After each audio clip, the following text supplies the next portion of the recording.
The Kraxan fleet commander studied the holographic display with 4 of his compound eyes, while the other 2 scanned the bridge nervously. His chitinous fingers tapped against the command console as he reviewed the latest intelligence reports from the frontier worlds. The humans had been quiet for 3 solar cycles, too quiet for a species that had earned a reputation as unpredictable warriors. Commander Vextor, his tactical officer, buzzed through mandibles that clicked with anxiety. The human colonies on Kepler 442b have not responded to our ultimatum. Should we proceed with the orbital bombardment? Vextor's antennae twitched. The Galactic Council had authorized the Kraxan Empire to bring these upstart humans into line. How dare they refuse to share their quantum drive technology? Every other species had bowed to Council demands, but these hairless primates acted as if galactic law didn't apply to them. "Begin the assault," Vextor commanded. "Show them the price of defiance." The Kraxan warships descended through Kepler 442b's atmosphere like metallic locusts, their pulse cannons charging with deadly energy. Below, the human settlement of New Anchorage appeared defenseless, just a cluster of biodomes and terraforming stations spread across a rust-colored valley. No shield generators, no orbital defense platforms, not even basic anti-aircraft batteries. Lieutenant Sarah Chen lay prone on a ridge 6 kilometers from the settlement, her breath creating small puffs of vapor in the thin atmosphere. Through her rifle scope, she watched the alien ships approach. The distance was extreme, even for her modified AMR-77 anti-materiel rifle. But she had made longer shots in training. The alien ships moved in perfect formation, confident in their superiority. Wind speed 23 knots from the northwest. Her spotter, Corporal James Murphy, whispered through the comm link. "Atmospheric pressure is 78% Earth normal. Temperature -12 Celsius. You'll need to compensate for the lower gravity too." Chen made micro-adjustments to her scope, her enhanced neural interface calculating trajectories faster than any targeting computer. The rifle, a marvel of human engineering, used magnetic acceleration to launch tungsten penetrators at velocities approaching 15,000 meters per second. The aliens thought their ships were invulnerable to ground fire. They were about to learn otherwise. "Target acquired," Chen breathed. "I have visual on what looks like their command ship. There's a weak point in their shields where the engine nacelles connect to the main hull." "Copy that. All sniper teams report ready," Murphy confirmed. Across the valley, 19 other sniper teams lay hidden, invisible to alien sensors thanks to their thermoptic camouflage suits. Each team had spent weeks studying Kraxan ship schematics stolen by human intelligence operatives. The first Kraxan ship opened fire, its pulse cannon vaporizing an abandoned warehouse on the settlement's edge. The explosion sent a pillar of smoke into the pale sky. Inside the biodomes, colonists huddled in underground shelters, playing their part in the deception perfectly. Chen exhaled slowly, her heartbeat dropping to 40 beats per minute, as her enhanced physiology entered the zone that snipers called the silence. Time seemed to slow. She could see the individual rivets on the Kraxan hull, could calculate the exact point where her round would strike. Her finger caressed the trigger. The rifle spoke with a sound like tearing fabric. The tungsten penetrator crossed 6 kilometers in less than half a second, punching through the weak point in the Kraxan shields and penetrating deep into the ship's power core. For a moment, nothing happened. Then, the command ship erupted in a ball of blue-white plasma. 19 other rifles fired in perfect synchronization. 19 other Kraxan ships died in the span of 2 heartbeats. The remaining alien vessels scattered in panic, their formation dissolving as they tried to understand what had happened. Their sensors showed no enemy ships, no missile launches, nothing but empty sky and barren rocks. Commander Vextor's secondary command ship lurched as his pilot took evasive action. Through the viewports, he watched his proud fleet burning in Kepler 442b's thin atmosphere. 20 ships, each worth a small moon's ransom, reduced to falling debris in seconds. "What is happening?" he screeched. "Where is the enemy?" "Unknown." "Commander," his sensor operator's voice cracked with fear. "We detect no energy weapons, no." The operator never finished his sentence. Chen's second shot took the secondary command ship through its sensor array, the tungsten penetrator continuing through 3 bulkheads before detonating the ship's ammunition stores.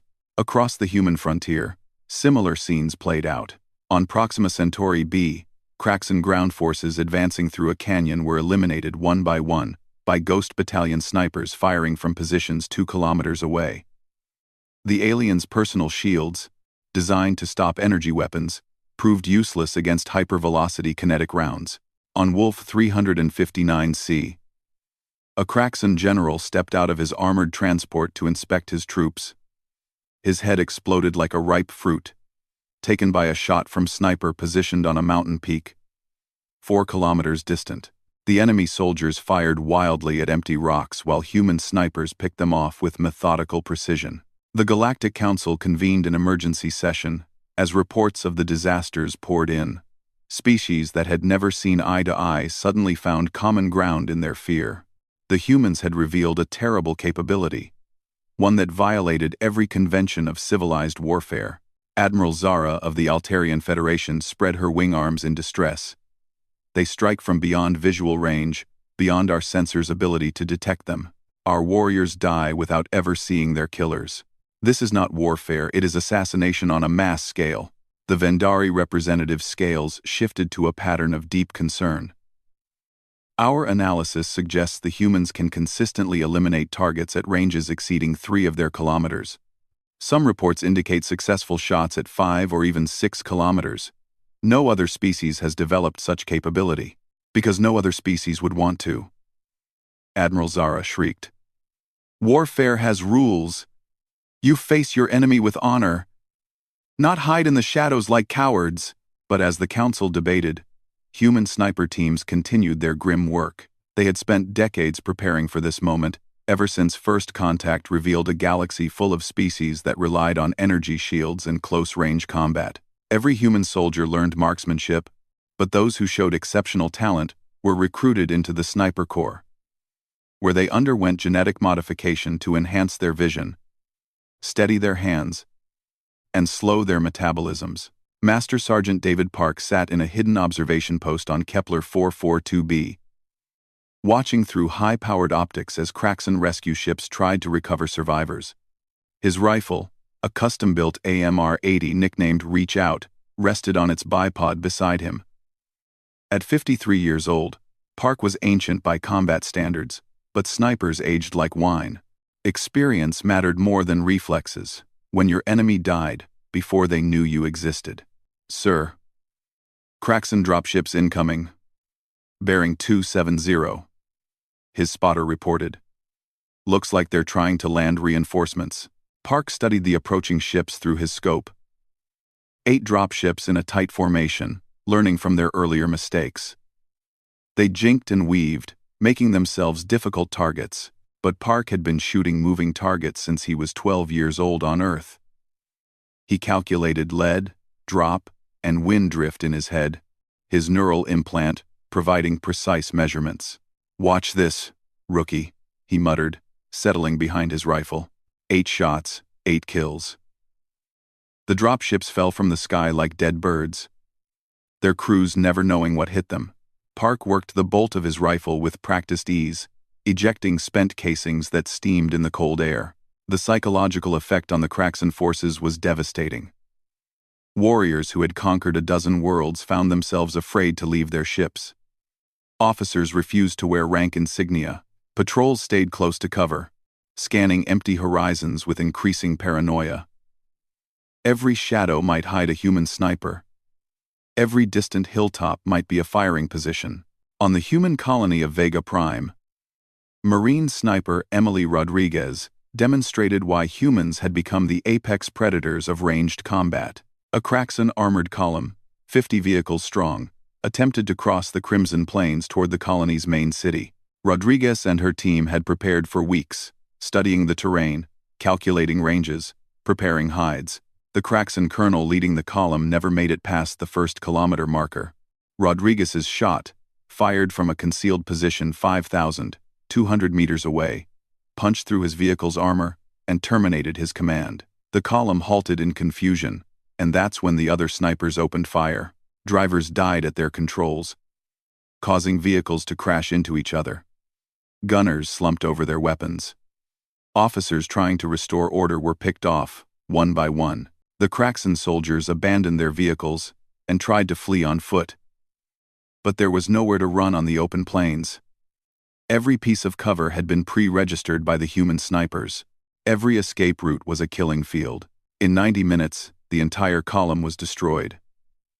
50 vehicles and 300 Kraxan soldiers, eliminated by 12 humans firing from concealed positions. The snipers collected their brass, policed their hides, and vanished into the wilderness before enemy reinforcements could arrive.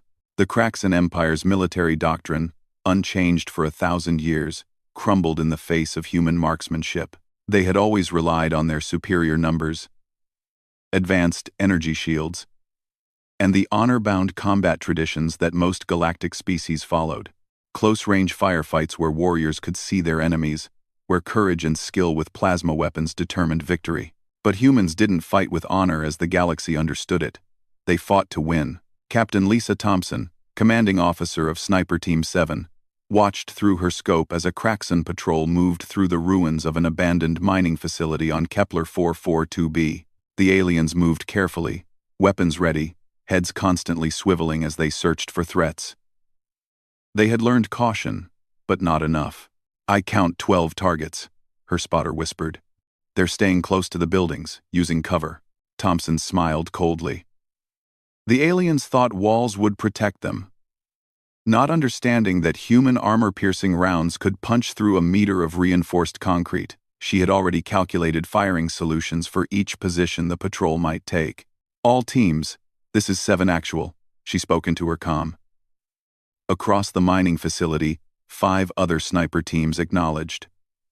30 seconds later, 12 Kraxan soldiers died in a synchronized volley. The aliens never saw their killers, never had a chance to return fire. Their bodies cooled in the alien dust, while human snipers displaced to new positions, ready for the next target. Ambassador Chen Wei stood before the Galactic Council, her face impassive as dozens of alien representatives voiced their outrage. The Grand Chamber, with its soaring crystal architecture designed to inspire unity and peace, now echoed with accusations and demands for humanity to cease what they called dishonorable warfare. The Altarian admiral's feathers ruffled with indignation as she spoke. "The human military has turned killing into something cold and mechanical. Where is the warrior's pride? Where is the respect for one's enemy? You strike from distances so great that combat becomes mere murder." Chen Wei waited for the shouting to die down before responding. She had expected this reaction. The galaxy's species had grown comfortable with their ceremonial combat, their energy shields, their close-range battles where personal valor supposedly mattered. They didn't understand that humans had evolved as persistence hunters, that their ancestors had killed prey by exhausting it over vast distances, striking from afar with thrown spears and arrows. "Distinguished representatives," Chen Wei began, her voice carrying clearly through the chamber. "The Kraxan Empire invaded our colonies without provocation. They bombarded civilian settlements. They demanded our technology at gunpoint. We defended ourselves with the tools at our disposal." "Tools?" The Vendari representative's scales flushed purple with anger.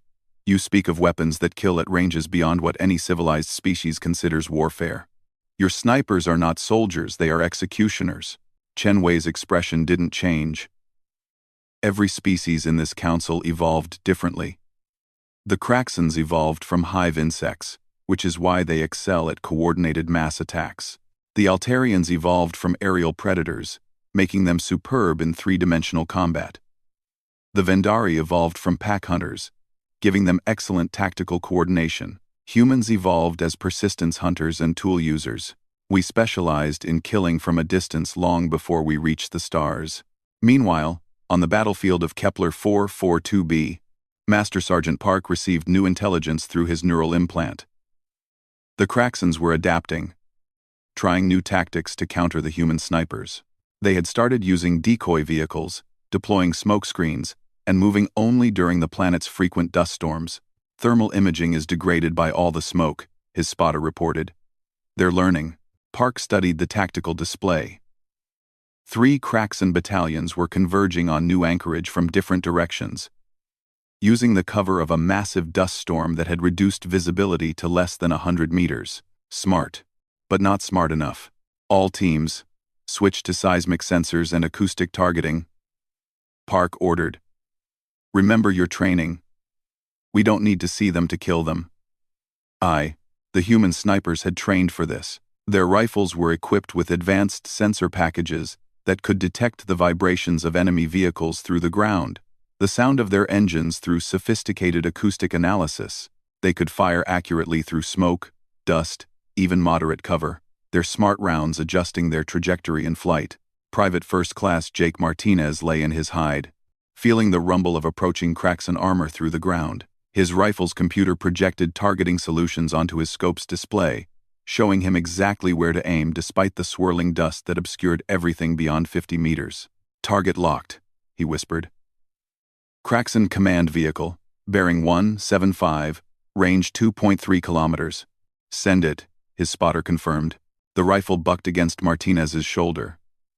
Through the dust storm, they couldn't see the explosion, but the seismic sensors registered the kill. One less Kraxon commander to coordinate the attack. Across the human frontier, the conflict escalated. The Kraxon Empire, humiliated by their losses, called upon their allies. The Zalathi Confederacy sent their elite guard, warriors gene-modified for enhanced reflexes and perception. The Korvax hegemony deployed their heaviest assault mechs, walking tanks that could supposedly shrug off any kinetic weapon. They all died the same way. On Tau CTE, Zalathi guards patrolled the perimeter of their forward base, confident in their superhuman senses. Their eyes could track a flying insect at 100 meters.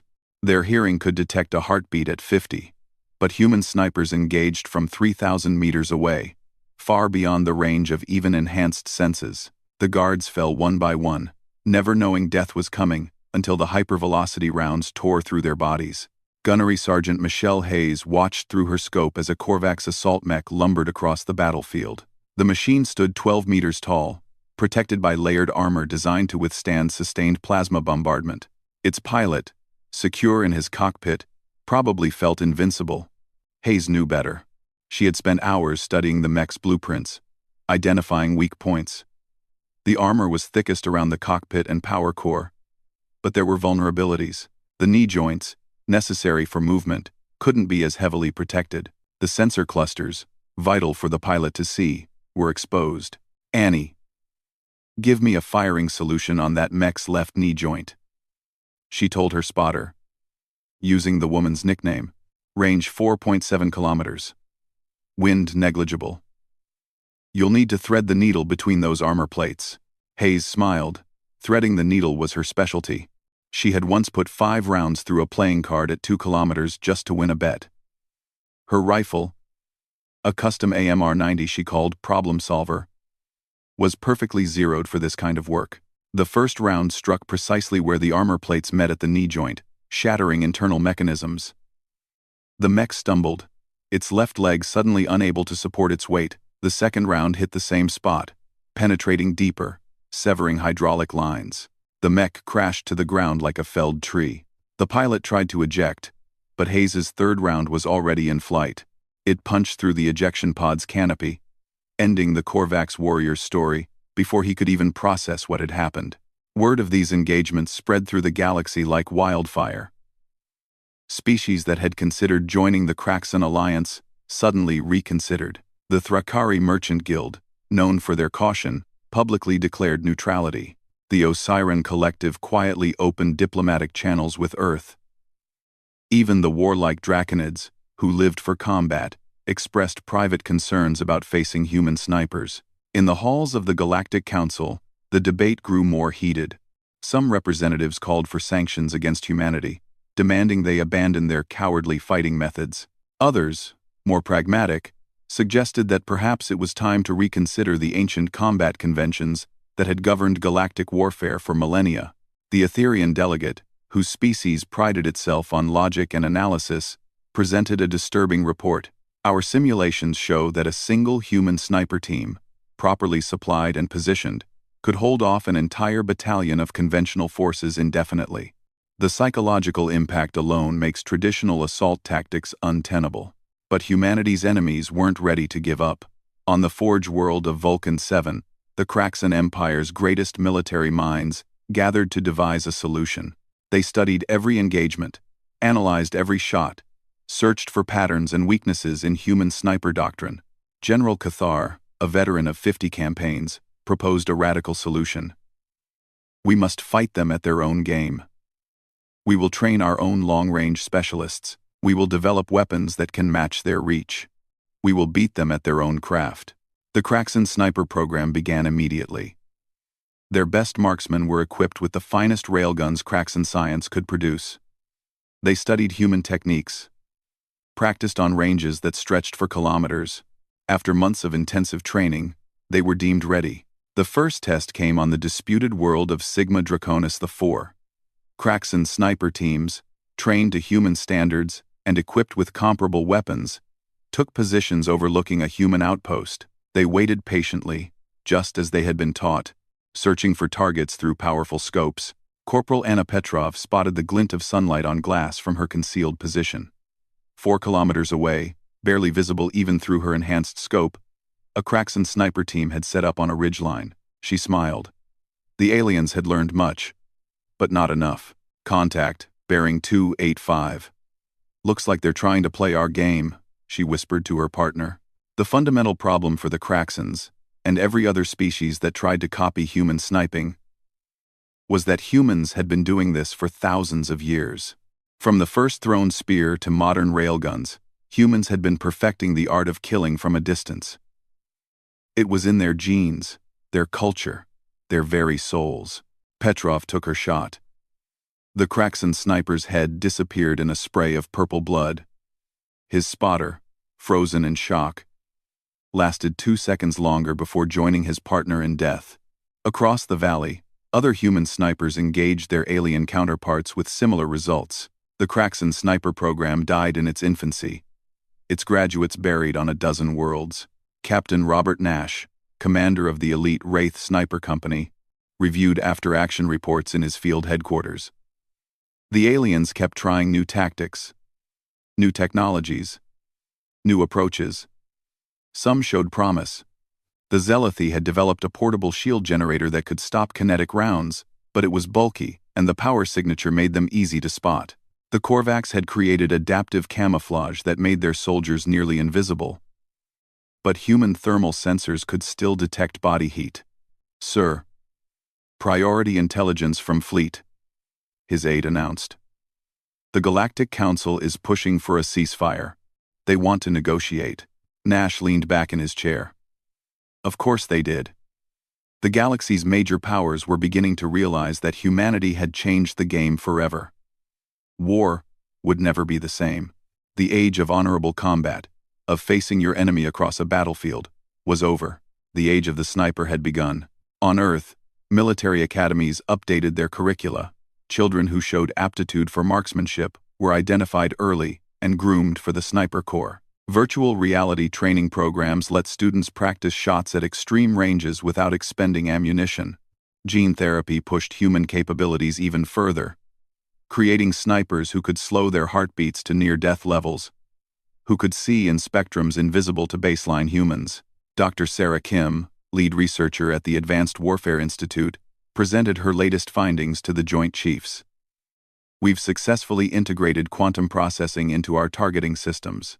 Our next generation of snipers will be able to calculate and fire on targets at ranges exceeding 10 kilometers with 95% accuracy." One admiral shook his head in amazement. 10 kilometers. Most species consider a kilometer-long shot impossible. "That's because they're not human," Dr. Kim replied simply. The war continued, but its character had changed. Alien forces no longer advanced in the open. They moved in small units, used extensive cover, never stopped in one place too long. Officers hid among their troops, abandoning distinctive uniforms and markings. Vehicle commanders stayed buttoned up inside their armor, relying on sensors rather than visual observation. But it wasn't enough. Human snipers had spent lifetimes mastering patience. They could wait in a hide for days, motionless, sustained by IV nutrients and catheter systems, waiting for that perfect shot. They learned alien movement patterns, predicted where targets would appear, set up kill zones that the enemy couldn't avoid. Sergeant First Class Marcus Johnson demonstrated this patience on the ice world of Proxima Centauri C. A high-value target, Craxon General Vex S. Mar, was scheduled to inspect forward positions. Intelligence suggested he would use a specific valley for his approach, as it offered the best cover from orbital observation. Johnson and his spotter had been in position for 6 days. 6 days buried in a snow hide, their bodies cooled to match the ambient temperature, their suits recycling every breath, every drop of moisture. 6 days of waiting for a target that might not even come. On the 7th day, their patience was rewarded. General Vex Mar's convoy entered the valley, moving fast, using electronic countermeasures to jam any targeting systems. The general's vehicle was identical to the others, no markings to distinguish it. But Johnson had studied Craxon behavior. He knew their commanders always positioned themselves third in a convoy, close enough to the front to show courage, far enough back to avoid the first ambush. Third vehicle, second row of windows from the top, his spotter confirmed. I can see movement inside, but the armor's too thick for a clean shot. Johnson waited. The convoy would have to slow down at the valley's narrowest point, where ice falls had partially blocked the road. When they did, there would be a moment, just a moment, where the angle would be perfect. The convoy slowed. Johnson's breathing stopped. His heartbeat dropped to 30 beats per minute. Time dilated as his enhanced neurons fired faster than normal human thought. He could see the individual snowflakes falling past his scope. He could feel the planet's rotation affecting his bullet's trajectory. He could calculate the precise moment when General Vex Mar would be exposed. The shot was perfect. The hypervelocity round punched through the narrow gap between the vehicle's armor plates, through General Vex Mar's thorax, and out the other side of the transport.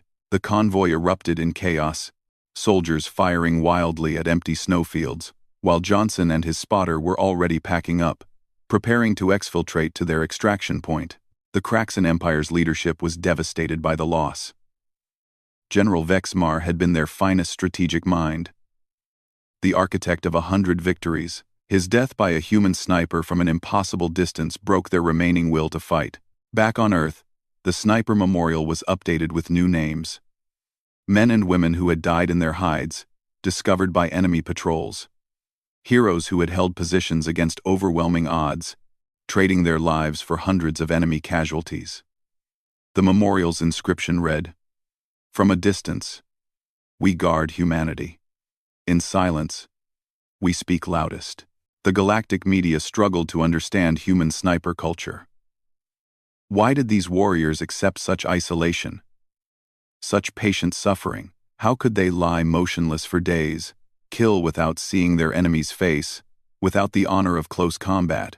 They didn't understand that for humans, the sniper was the ultimate evolution of the hunter, the perfect fusion of technology, skill, and predatory instinct.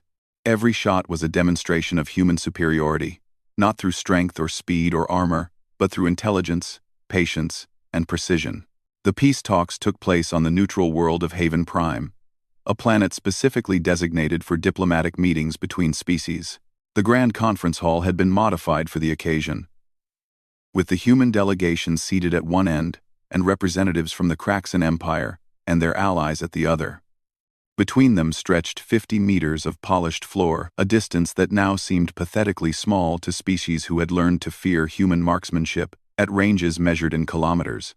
Admiral Chen Wei led the human delegation, flanked by diplomats and military advisors. Across from her sat what remained of the Craxon High Command, their compound eyes darting nervously at every shadow.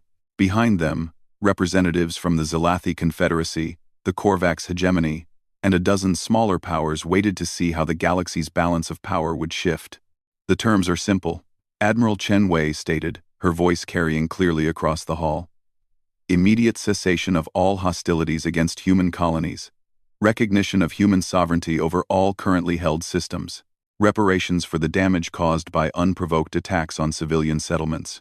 The Craxon ambassador's mandibles clicked in agitation. "And in return?" "In return, we stop killing your soldiers from distances they cannot comprehend," Chen Wei replied bluntly. Several alien delegates flinched at her words. In orbit above Haven Prime, Master Sergeant Park floated in the observation lounge of the human diplomatic vessel UES Persistence. Through the viewports, he could see dozens of alien ships maintaining what they thought was a safe distance. He smiled grimly. His rifle, secured in the ship's armory, could punch through their hull plating at twice this range if fired from the surface. "You think they'll accept?" asked Lieutenant Rodriguez, floating beside him. Park shrugged. "They don't have much choice. We've killed 40% of their officer corps in 6 months. Their soldiers won't leave fortified positions. Their supply lines are constantly disrupted by sniper teams. They can either accept our terms or watch their empire collapse." The truth was even starker than Park stated. Human sniper teams had infiltrated deep behind enemy lines, some operating independently for months at a time. They struck at random, killing officers during staff meetings, destroying critical equipment with precisely placed shots, assassinating political leaders who advocated for continued war. Colonel Lisa Nakamura commanded one such deep reconnaissance team on the Kraxan industrial world of Hive Prime. For 3 months, her team of 8 snipers had terrorized the planet's military infrastructure. Generals died in their own headquarters. Factory managers overseeing weapons production vanished in sprays of purple blood. Transport pilots refused to fly after a dozen of their colleagues were shot through cockpit windows during takeoff. "Target acquired," whispered Sergeant Tom Bradley from his position overlooking the capital's main military base. Kraxan Colonel just exited the command bunker. "Range 3.2 clicks. Take him," Nakamura ordered. The shot was routine by human standards. Difficult only because of Hive Prime's dense atmosphere. Bradley adjusted for the increased air resistance, fired, and watched through his scope as another Kraxan officer joined the growing list of casualties. The base erupted in alarm, soldiers firing plasma weapons at empty buildings, while Bradley was already packing up his rifle. This was the reality that drove the Kraxans to the negotiating table. They couldn't fight an enemy they couldn't see, couldn't defend against weapons that killed from beyond the horizon. Every officer who stepped outside might die. Every vehicle commander who opened his hatch might never close it again. Every soldier on patrol might fall to a shot fired from so far away that the sound arrived after death. Back in the conference hall on Haven Prime, the negotiations continued. The Vendari representative raised a scaled hand. "The Galactic Council is concerned about the precedent this sets. If humanity's methods become standard, warfare as we know it will cease to exist. Thank you for watching." "And the Wehrkampfbund?" Admiral Chen Wei leaned forward. "Good. Warfare as you know it involves massive casualties, destroyed cities, and generations of suffering. Our methods are precise. We kill leaders who start wars, not conscripts who have no choice but to fight. We destroy military assets, not population centers. We end conflicts quickly rather than letting them drag on for decades." "You speak of assassination as if it were noble," the Altarian admiral squawked. "Is it less noble than bombing cities from orbit?" Chen Wei countered. "Is it worse than sending millions to die in trenches? We evolved as hunters. We learned that the clean kill, the precise shot, causes less suffering than the brutal melee. One bullet, one death, conflict over. How is that worse than your honorable battles that leave entire worlds in ruins?" The human philosophy of warfare was difficult for many species to accept. They had built entire cultures around concepts of martial honor, of facing enemies directly, of courage measured in close combat. Humans had once shared these ideals.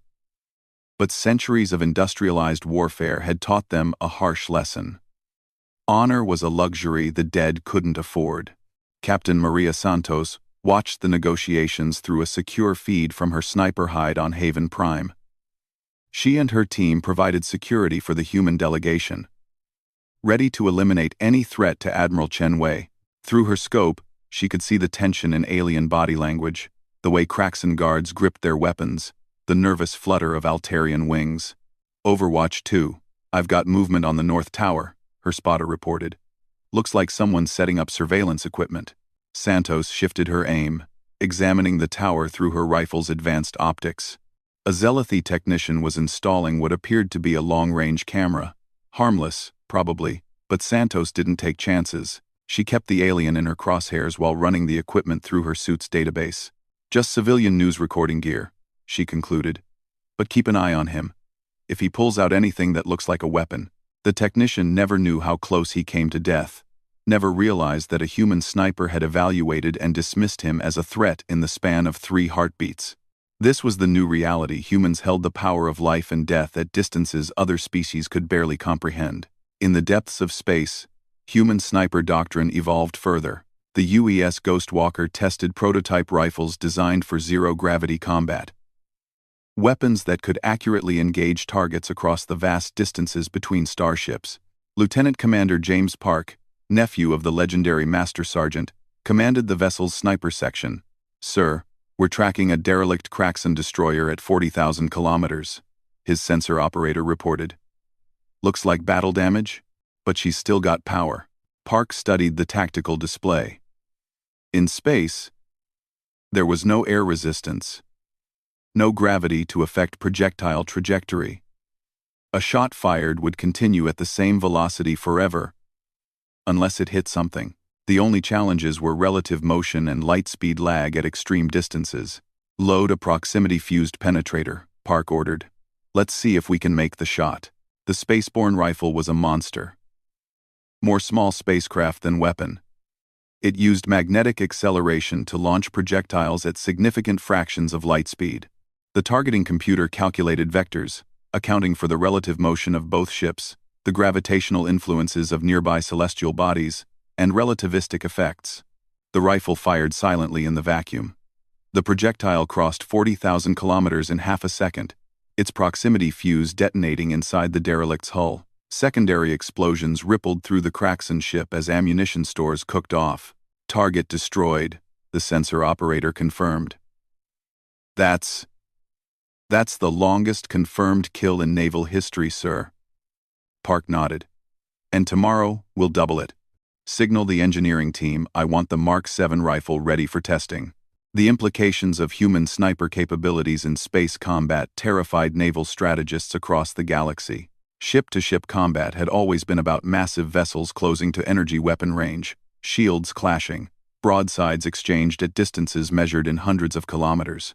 But if humans could accurately target and destroy vessels at tens of thousands of kilometers, Admiral Voss of the Korvax hegemony voiced these concerns at a classified military conference. "They'll sit beyond our maximum weapons range and pick us apart. Our dreadnoughts, our carriers, our entire naval doctrine, all obsolete overnight." The Draconid fleet master's scales darkened with worry. "We've run simulations.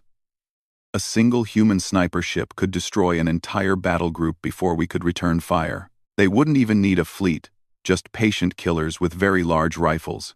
This fear drove the peace negotiations as much as the terrestrial casualties.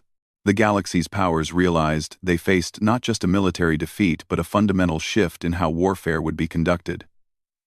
Adapt to human methods or become extinct, those were the only options. On Earth, the Sniper Academy expanded rapidly. What had once been an elite school, producing a few dozen graduates per year, now trained thousands. Virtual reality systems let students practice shots on every world in the known galaxy, under every possible condition. Gene modification became standard, producing snipers with vision that could resolve targets at 10 kilometers, hands that never trembled, minds that could calculate complex ballistics instinctively. Instructor Sarah Chen, now retired from active duty, taught advanced ballistics to a class of eager recruits. On the holographic display, she showed a shot she had made during the war, a Kraxan general killed at 7,300 meters through a dust storm. "The key," she explained, "is patience. Your target will eventually make a mistake. They'll step into the open for just a moment. They'll trust their armor too much. They'll believe they're beyond your range. And that's when you take the shot." A student raised her hand. "Ma'am, what about the ethics? The aliens say we fight without honor." Chen's expression hardened. "Honor is a luxury for species who haven't faced extinction. Our ancestors learned that the survivor writes the history books. Better to be called dishonorable by living enemies than to be eulogized as noble by dead friends. We are humanity's long reach, the guardians who kill threats before they can harm our people. Never forget that. The peace treaty was signed after 3 days of negotiation. The Kraxan Empire ceded all disputed territories and agreed to massive reparations. Their allies accepted similar terms, eager to end a war that had become a nightmare of invisible death. The Galactic Council voted to recognize humanity's military methods as legitimate, though many members did so reluctantly. But the real change came in the aftermath. Species across the galaxy began developing their own long-range capabilities, trying to match human achievements. The Altarians modified their excellent vision for sniper work. The Vendari used their natural camouflage abilities to create sniper teams. Even the tradition-bound Draconids began training marksmen. They all failed to match human capabilities, not because they lacked the technology or the physical abilities, but because they lacked the evolutionary history, the cultural mindset, the deep-rooted hunting instincts that made humans natural snipers. They could copy the techniques, but not the soul of the art. 5 years after the war's end, Master Sergeant Park retired to Earth, his body finally paying the price for decades of combat. He settled in Montana, where he could see mountains that reminded him of distant worlds where he had hunted alien soldiers. Sometimes, local law enforcement would ask for his help with difficult shots, a criminal holding hostages, a rabid animal threatening a school. He always made the shot. One evening, his granddaughter asked him about the war, about why aliens feared human snipers so much. Park thought for a long moment, watching the sun set over the mountains. "Imagine you're a deer," he said finally. "You're grazing in a meadow, feeling safe because you can see in every direction. Then suddenly, you're dead. No warning, no chance to run, no understanding of what killed you." That's what we were to them, death from beyond their comprehension. But weren't they soldiers too? Didn't they understand war? Park shook his head. They understood their kind of war. Stand-up fights. Courage measured in how close you could get to your enemy. We showed them our kind of war. Patient, precise, utterly without mercy. We turned their strength into weakness, their courage into foolishness. Every time they exposed themselves to show bravery, we killed them for it. The legacy of the war extended far beyond the battlefield. Human sniper schools became the most prestigious military academies in the galaxy. Species that had once looked down on humanity as primitive now sent their best candidates to learn from human instructors. The phrase, "accurate as a human sniper," entered dozens of languages as the ultimate expression of precision. Captain Lisa Thompson, promoted to major, established the Interspecies Marksmanship Exchange Program. Alien students learned human techniques while human snipers studied alien sensory capabilities and environmental adaptations. The program's motto: one shot, one kill, no exceptions. The Kraxans proved the most eager students. Their compound eyes, once they learned to process visual information differently, gave them excellent range estimation. Their hive mind tendencies made spotter-sniper teams incredibly coordinated. Within a decade, Kraxan snipers were considered second only to humans in skill. "You see," Major Thompson explained to a mixed-species class, "marksmanship is universal. The principles remain the same whether you have 2 eyes or 8, whether you breathe oxygen or methane. Distance, wind, gravity, these constants don't care about your species. What matters is dedication to the craft."